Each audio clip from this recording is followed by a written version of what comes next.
mumps was the fastest vaccine to be produced or developed so far. That was in the 1960s. It took 4 years for it to be developed and approved for use. So that was 60 years ago. We are now in 2021. So the key here is to why COVID-19 is being developed so rapidly compared to the other vaccines is due to the collaboration and data sharing by researchers worldwide and the availability of sufficient resources. We can't compare how data was being shared back in those days, back in the 60s, back in 1960s.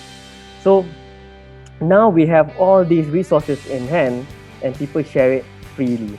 So compared to the past methods of developing vaccine whereby each clinical phase has particular clinical trials is done in a sequence whereby phase 1 takes 3 years, phase 2 takes another 3 years and so on. So that's why it takes so long. For the current scenario, the clinical trials are done in parallel with each other because we need it to be done really fast. Furthermore, compared to the past vaccines, the volunteers for the clinical trials for COVID-19 vaccine is more abundant because there's more people that are affected by COVID-19 compared to other diseases at the moment. So, despite the trials being run in a parallel manner, all the usual safety and efficacy monitoring mechanisms remain in place. So there'll be surveillance of adverse events, safety data monitoring, and long-term follow-up. As you can see, even in the news, there's always updates on certain adverse events occurring. So this shows that there is transparency compared to you not knowing about anything about this vaccine. Another thing that we need to note is vaccines and any other registered medication has systems in place to register and monitor adverse reactions. This is for all medications, all vaccines. So the data is everywhere and it's being shared all over the world. And for Malaysia in particular, we have the National Pharmaceutical Regulatory Agency, NPRA, which monitors all this. So rest assured, things are taking place that will hopefully that will monitor any adverse reactions and any safety on any particular vaccine.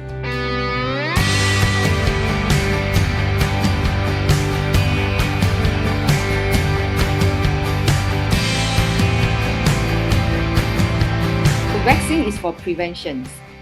Okay, the recovery rate is high because you already get infected, then you recover. So we will use a drug to do the treatment. But vaccine is for prevention. And then at the same time, we also would like to protect the vulnerable group. Because what is the vulnerable group? Meaning that those that have an immunocompromised people, okay, their immune system are low, like for example, old people or very young baby, or those that is under certain treatment, drug treatment that can suppress their immune system. So vaccination is actually to create a herd immunity so that we can protect those vulnerable groups. All the healthy individual, you have to go for vaccination because you are very important. You are the one who's going to become the protector. As I mentioned earlier, we have to protect those that they are unable to go through any vaccination due to their health conditions. So we healthy people, we have to go for this one in order to protect our loved one. Maybe our loved one, they are immunocompromised or they have some diseases which they are unable to take any vaccine. So we have to always think about that. We are healthy persons. This is our responsibility to create a blockage for the transmissions so that we can protect those that are unable to go through the vaccinations.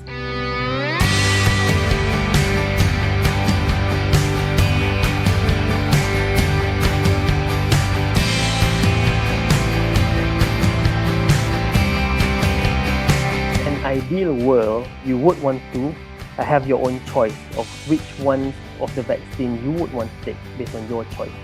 However, in order for everything to be monitored safely so that everything will be in place for the general population, we have to rely on the National Pharmaceutical Regulatory Agency, NPRA. They are the ones who would evaluate any data concerning any vaccines, and they will assess the safety profile and efficacy for it to be used in Malaysia.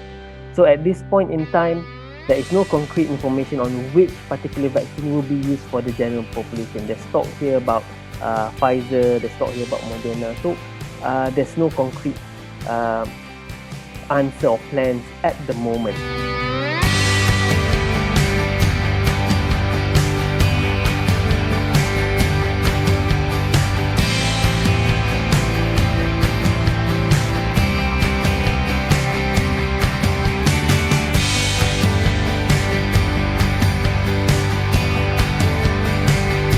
I understand the public fear on the mRNA because you said that they are also taking one gene and they inject it into your cells, and then they might be hijacking because virus, the characteristic of the virus is to hijack your cells. Then they will use your cell as a factory for them to do the productions. So it may be because of this, people are fear then, maybe this mRNA, they will hijack our cells and then change our cells, how they replicate, and then they become a factory, keep producing the virus. No, these are producing just the protein, not the whole virus. So a protein, they won't be able to become infectious if let's say they are not carrying any complete virus particle. So mRNA, once they replicate, they translate the protein, they will be degraded. It's automatic because mRNA is not that stable comparing to the DNA. So mRNA is needed when we want to translate we want to make the protein. So once they make up the protein, this RNA actually will be degraded. It's a natural process that it will be degraded. So it will integrate it into your body, into your cells or into your genome.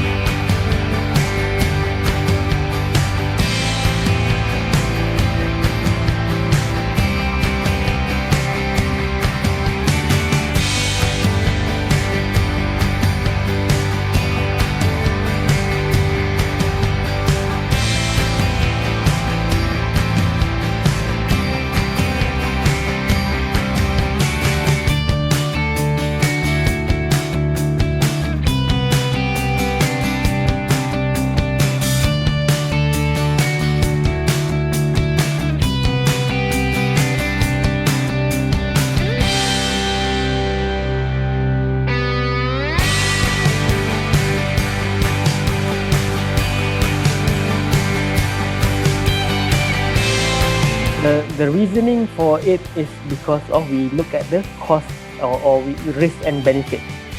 So for vaccines, the risk of instituting vaccines or developing adverse reaction outweighs, the benefit outweighs the risk involved. We are not Bomo shamans and all who would say one particular treatment is 100% safe, 100% effective. We in medical field, we are data driven. So when we speak based on the data that we have.